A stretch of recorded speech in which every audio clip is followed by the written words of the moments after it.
Hello students, welcome to एदरुद्रम success classes. मेरा नाम रोहित कुमार है। जैसे कि आपको पहले ही पता है, मैं पढ़ा रहा हूँ आपको पाइथन। पाइथन का आज हम बहुत ही इंपॉर्टेंट टॉपिक कवर करेंगे जिसका नाम होगा ट्रांसलेटर। क्या नाम होगा? ट्रांसलेटर। और ASCII कवर करेंगे हम। बहुत ही इंपॉर्टेंट टॉपिक होंगे। चलिए स्टार्ट करते हैं। ट्रांसलेटर क्या होता है, ठीक है? देखो, ट्रांसलेटर की अगर हम डेफिनेशन देखते हैं तो डेफिनेशन क्या है? A translator is a system software. Translator क्या है? एक सिस्टम सॉफ्टवेयर है दैट कन्वर्ट। ये क्या काम करता है? कन्वर्ट करता है एक program written in a high level language. जो हम प्रोग्राम लिखते हैं वो क्या होता है? हाई लेवल लैंग्वेज में होता है। जो भी आप प्रोग्रामिंग लिख रहे हो, चाहे आप वो जावा में लिख रहे हो, चाहे आप वो पाइथन में लिख रहे हो, आप वो किसी भी लैंग्वेज में लिख रहे हो, C++ में लिख रहे हो, वो किस में होता है? हाई लेवल लैंग्वेज में होता है। और या असेंबली लैंग्वेज में होता है। किस में होता है? या तो हाई लेवल लैंग्वेज में होता है या असेंबली लैंग्वेज में होता है। उसको किस में कन्वर्ट कर रहे हैं हम? मशीन लैंग्वेज में। मशीन लैंग्वेज को ही बाइनरी लैंग्वेज भी बोला जाता है। आप सभी जानते भी होंगे, नहीं जानते तो ये आपको पता चल जाएगा। डन, ठीक है। So that can computer can understand and execute it. Basically इसका क्या काम होगा? आप जो गूगल ट्रांसलेटर यूज करते हो वही काम इसका होगा, ठीक है? आप जैसे हिंदी से इंग्लिश में करते हो, ठीक है? हिंदी में और इंग्लिश से हिंदी में करते हो, वही काम ट्रांसलेटर करता है। ठीक है, इतनी चीजें क्लियर रहेगी। आगे चलते हैं हम। देखो, ट्रांसलेटर के कुछ टाइप्स है। समझते हैं ट्रांसलेटर के टाइप्स। पहला टाइप्स क्या होता है? कंपाइलर। पहला टाइप्स क्या है? कंपाइलर। एक है इंटरप्रेटर और एक है असेंबलर। तीनों ही बहुत इंपॉर्टेंट है क्योंकि यहां से क्वेश्चन आपसे पूछा जा सकता है। बहुत इंपॉर्टेंट होगा। कंपाइलर क्या होता है? Translate translate the entire program at once. देखो, आपने एक प्रोग्राम लिखा, ठीक है? उसको सोर्स कोड भी बोला जाता है। एक लाइन लिखी, दो तीन चार पांच छह सात, आपने 10 15 20 50 100 जितनी भी लाइन का आपका प्रोग्राम होगा, उसको किस में कन्वर्ट करना है? मशीन लैंग्वेज में, राइट? कंपाइलर, अगर आप ट्रांसलेटर यूज कर रहे हो कंपाइलर, तो इस पूरे प्रोग्राम को 50 लाइन हो, 100 लाइन है, 10 लाइन है, एक ही बार में कन्वर्ट कर दिया जाएगा मशीन लैंग्वेज। बात को समझे इतनी चीजें? एक ही बार, ठीक है? तो पहली लाइन क्या कह रही है हमारी? Translate the entire program at once. एक ही बार में पूरे प्रोग्राम को ट्रांसलेट कर दिया जाएगा, ठीक है? सेकंड पॉइंट क्या करता है? Generate machine code before execution. Execution से पहले मशीन कोड, वही चीजें जो ट्रांसलेट होके जा रही है, ट्रांसलेट होने से पहले मशीन कोड में कन्वर्ट करता है, ठीक है? कंपाइलर, ठीक है, अगर इंटरप्रेटर के कंपैरिजन में देखें तो फास्ट है। जब हम अभी इंटरप्रेटर पढ़ेंगे आपको पता चल जाएगा कि ये क्यों फास्ट है। एग्जाम्पल, कंपाइलर को कौन कौन यूज करता है? सी लैंग्वेज कंपाइलर ही यूज करती है, C++ भी कंपाइलर ही यूज करती है। अगर अब बात करें हम ट्रांसलेटर की, translate and execute the program line by line. मानो 10 लाइनें हैं, 1 2 3 4 5 6 7 जितनी भी होंगी, ये आपको कन्वर्ट करनी है मशीन कोड में, ठीक है? जब आपको मशीन कोड में कन्वर्ट करना है, अगर आप इंटरप्रेटर यूज कर रहे हो तो इंटरप्रेटर में क्या होगा? एक एक लाइन कन्वर्ट होगी। पहले ये लाइन कन्वर्ट होगी, ठीक है? फिर दूसरी लाइन कन्वर्ट होगी, फिर तीसरी लाइन कन्वर्ट होगी। तो ज्यादा टाइम कंपाइलर में लगेगा या इंटरप्रेटर में लगेगा? सोचो थोड़ा सा। भाई वहां तो एक एक ही बार में हो गया काम, एक ही बार में हो गया पूरा काम। यहां पर एक एक लाइन कन्वर्ट हो रही है, राइट? तो यहां पर ज्यादा टाइम लगेगा, ठीक है? ओबियसली सी बात है, सिंपल सी बात है, ठीक है? अब देखो, सेकंड पॉइंट क्या कहता है? Find error during execution. Execution के दौरान ही एरर को फाइंड किया जाता है, ठीक है? एग्जाम्पल अगर हम कहें, ठीक है,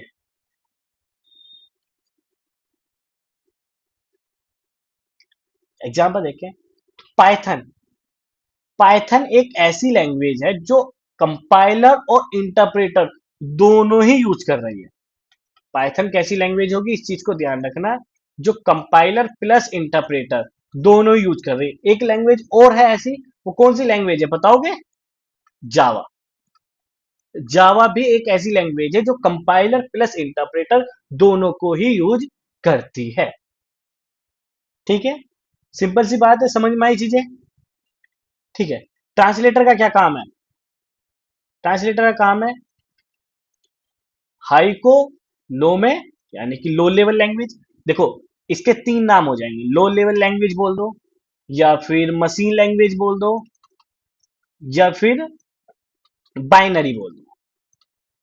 ठीक है, तीनों में से कुछ भी बोल सकते हैं। हाई को लो में कन्वर्ट करेगा और लो से हाई में कन्वर्ट करेगा। ये काम होता है ट्रांसलेटर का। अगर मैं यहाँ पर आपसे एक जनरली क्वेश्चन पूछूं, आप बताना, ठीक है, आवाज तो मुझे नहीं आएगी आपकी, ठीक है, तो फिर भी आप सोचना कि इसका आंसर ये होगा, कंप्यूटर क्यों यूज कर रहे हैं। ठीक है, पोज लेकर के इसका आंसर सोचना है, हम कंप्यूटर क्यों यूज करते हैं। अब मैं बता देता हूँ, कंप्यूटर हम अपना कहीं ना कहीं अपना काम आसान बनाने के लिए यूज करते हैं, राइट। आप कंप्यूटर जब भी यूज करोगे आपका काम आसान ही होगा, किसी भी तरीके से हो रहा हो। ठीक है, अगर मैं आपसे कहूं कि कंप्यूटर कौन सी लैंग्वेज समझता है, कंप्यूटर कौन सी लैंग्वेज समझता है? बाइनरी समझता है ना, बाइनरी, राइट। कंप्यूटर जब बाइनरी समझता है, तो अगर मैं कंप्यूटर को अपना नाम दूं, तो कंप्यूटर कैसे समझेगा मेरा नाम? ठीक है, तो इसके पीछे की वर्किंग ट्रांसलेट करता है। अगर मैं कंप्यूटर को अपना नाम टाइप कर रहा हूं, तो ट्रांसलेटर उसको मशीन लैंग्वेज में कन्वर्ट कर देगा, राइट। ठीक है, तो कंप्यूटर का ट्रांसलेटर का काम ही ये होता है, जो मैंने अपना नाम लिखा ये भी हाई लेवल लैंग्वेज में ही काउंट होगा। अगर मैं 1 2 3 लिखूं, 1 2 3 4 5 6, ये भी हाई लेवल लैंग्वेज में ही काउंट होगा। ठीक है, अगर मैं कहता हूं कि मैंने 10 + 1 करना है, ये मैंने कंप्यूटर को दे दिया, तो कंप्यूटर के पास इनकी बाइनरी जाएगी, ट्रांसलेटर होकर जाएगा, तो 11 आएगा। ठीक है, तो 11 की भी बाइनरी होगी, तो उधर से वापस क्या आएगा, फिर से हाई लेवल में कन्वर्ट कर देगा ट्रांसलेटर, दोनों तरफ से काम करेगा। ठीक है, हाई को लो में कन्वर्ट करेगा, लो को हाई में कन्वर्ट करेगा। ठीक है, दोनों तरफ से काम करेगा, इतनी चीजें को ध्यान रखना होगा, बहुत ही इंपॉर्टेंट चीजें होंगी। ठीक है, अब देखते हैं, हमने दो पढ़ लिए, कंपाइलर पढ़ा है और इंटरप्रेटर पढ़ा है। इसी के साथ हम पढ़ेंगे अब असेंबलर। असेंबलर को समझते हैं, convert assembly language into machine language. Assembler क्या काम करता है, असेंबली लैंग्वेज को मशीन लैंग्वेज में कन्वर्ट करता है। ठीक है, असेंबली लैंग्वेज प्रोग्राम। अब हम समझते हैं असेंबली लैंग्वेज क्या होती है। ठीक है, असेंबली लैंग्वेज क्या होती है। देखो, यहां पर समझते हैं असेंबली लैंग्वेज। अच्छा नहीं दिख रहा, मजा नहीं आने का ना, ब्लैक से लिखेंगे हम। ठीक है,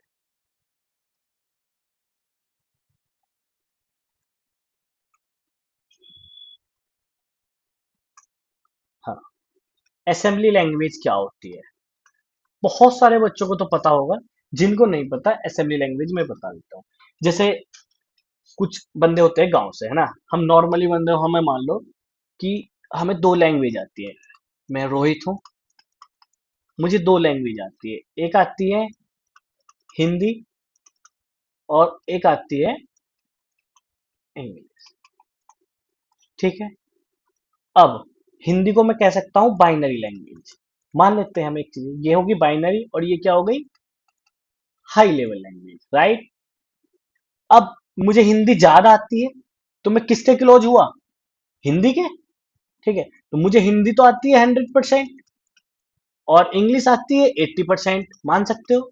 तो मैं किसके क्लोज हुआ, रोहित किसके क्लोज हुआ, हिंदी के। तो ऐसी असेंबली लैंग्वेज जो है, वो किसके क्लोज है, बाइनरी के, उसको बाइनरी ज्यादा समझ में आती है, उसको हाई लेवल लैंग्वेज ज्यादा समझ में नहीं आती। तो अब तो इंटरप्रेटर और कंपाइलर दो ही यूज हो रहे हैं, पहले असेंबली लैंग्वेज होती थी, तो 50% से ज्यादा कोड हमें बाइनरी में ही देना पड़ता था कंप्यूटर को, तो उसको बोला जाता है असेंबली लैंग्वेज। 50% से ज्यादा कोड हम बाइनरी लैंग्वेज में ही लिख के कंप्यूटर को समझाते थे, कुछ कुछ हम हाई लेवल यूज करते थे। ठीक है, अगर आप कहीं अब्रॉड चले जाओ तो आपकी इंग्लिश टूटी फूटी होगी, ठीक है, मेरी भी होगी, तो उनको समझाने में थोड़ी सी प्रॉब्लम होगी, ठीक है। तो वे अगर उनको बोला जाए, ठीक है, जो अब्रॉड में रह रहे हैं, तो वे इंग्लिश के क्लोज है, ठीक है, हम हिंदी के क्लोज हैं। यही कॉन्सेप्ट है असेंबली लैंग्वेज का। अब डन रहेगा असेंबली लैंग्वेज क्या होती है, ठीक है। अब हमने क्या क्या चीजें पढ़ ली हैं, हमने कंपाइलर भी पढ़ लिया है, इंटरप्रेटर भी पढ़ लिया है, और असेंबलर भी पढ़ लिया है। हमने क्या क्या चीजें पढ़ी, एक चीज और करते हैं। अभी हमने एक चीज पढ़ी है कि हम कंप्यूटर को अगर कुछ समझा रहे हैं, कुछ दे रहे हैं कंप्यूटर को, तो वो ट्रांसलेट होके जाता है, वो हाई से लो की तरफ जाएगा, ठीक है। अब हम समझेंगे कि कैसे जाता है। अगर मैंने अपना नाम दिया रोहित, तो वो लो लेवल में कन्वर्ट कैसे हुआ, ये भी तो पता होना चाहिए। अब तो हमें ये समझ चुके हैं कि कन्वर्ट होता है, इतनी बात तो कंफर्म है। अब हम समझेंगे कि कैसे होता है। उसके लिए एक है ASCII, इसकी फुल फॉर्म होगी American standard code of information interchange. बहुत इंपॉर्टेंट है। अगर आप कॉलेज में भी कोडिंग क्वेश्चन आते हैं या कंपटीशन होता है, उसमें यहाँ से क्वेश्चन बहुत ज्यादा पूछ ले जाते हैं ना। ट्रांसलेटर से पूछ ले जाते हैं, क्योंकि MCQ आते हैं क्वेश्चन ज्यादातर, तो ट्रांसलेटर से क्वेश्चन पूछ ले जाएंगे, या फिर ASCII से। और ये सिर्फ मैं आपको बता रहा हूँ कि ये ओनली पाइथन के लिए नहीं है। अगर आप ये समझ रहे हो कि ओनली पाइथन में ही वर्क करेंगे ये चीजें, नहीं। आप प्रोग्रामिंग में स्टार्ट कर रहे हो, किसी भी लैंग्वेज में ये चीजें कॉमन है, राइट। अब हम समझते हैं कि American standard code of information interchange is a character encoding. ये क्या है, एक character encoding standard that assign unique numeric code. एक मतलब आर है, आर को भी एक यूनिक न्यूमेरिक कोड दिया गया है, ठीक है। लेटर्स आर को भी दिया गया, कुछ डिजिट है, 1 2 3 4 5 6, इनको भी एक यूनिक कोड है। अगर आप कीबोर्ड पर 2 प्रेस कर रहे हो, तो कंप्यूटर के पास उसको पता ही नहीं कि 2 आया है, इसका एक यूनिक कोड है, कंप्यूटर के पास वो जाएगा। अभी हम समझेंगे कि भी यूनिक कोड क्या है, ठीक है। कुछ सिंबल्स है, ठीक है, जैसे सिंबल्स हो गया, एट द रेट हो गया, इसका कोड 64 है। कंप्यूटर को नहीं मतलब कि एट द रेट प्रेस किया है, उसको 64 से मतलब होगा, 64 की भी बाइनरी से। अभी मैं बहुत सारी चीजें लिखवा दूंगा, ठीक है।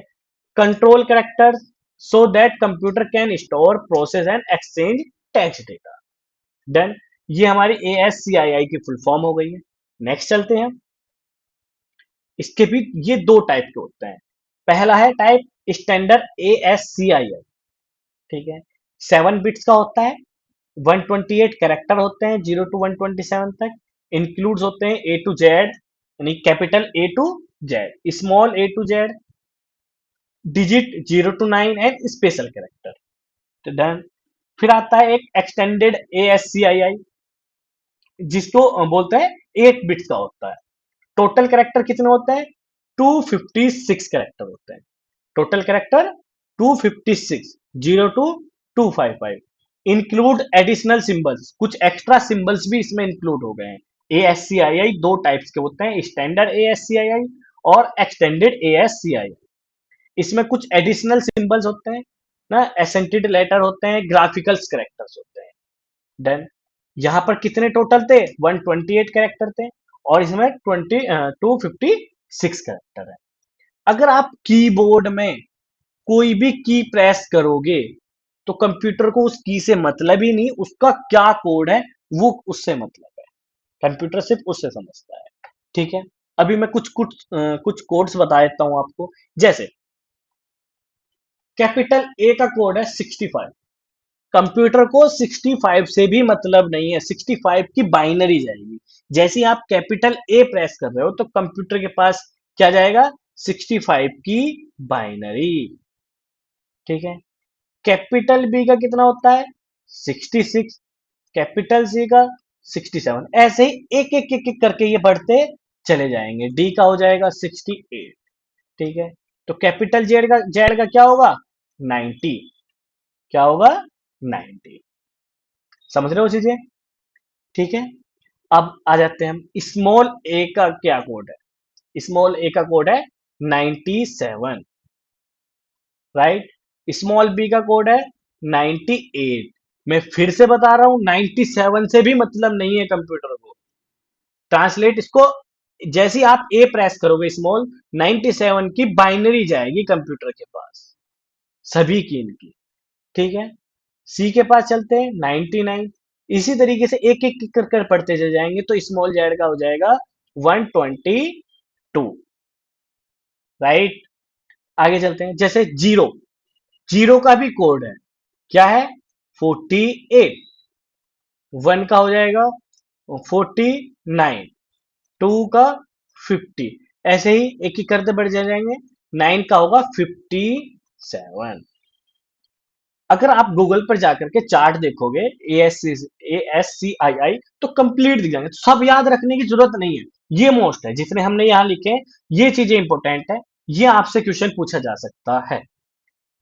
ठीक है, आप नॉर्मली अगर कोई अदर कोर्स भी कर रहे हो, जैसे ओ लेवल कर रहे हो या ट्रिपल सी कर रहे हो, वहां पर भी ये बहुत इजी से क्वेश्चन है, पूछ लिया जाते हैं। ठीक है, जैसे अगर मैं और बताऊं तो जैसे एट द रेट का 64 हो गया। ठीक है, अगर आप प्रैक्टिस करते चले जाओगे तो बहुत सारी चीजें याद हो जाएंगी।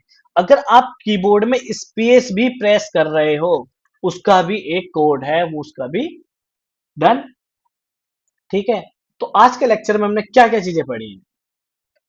ठीक है, देखते हैं हम। आज के लेक्चर में हमने ट्रांसलेटर कवर किया है। ठीक है, ASCII कवर किया है। ये बहुत ही इंपॉर्टेंट टॉपिक होते हैं जो कि हमें थियोरिटिकल इनकी पता होनी चाहिए।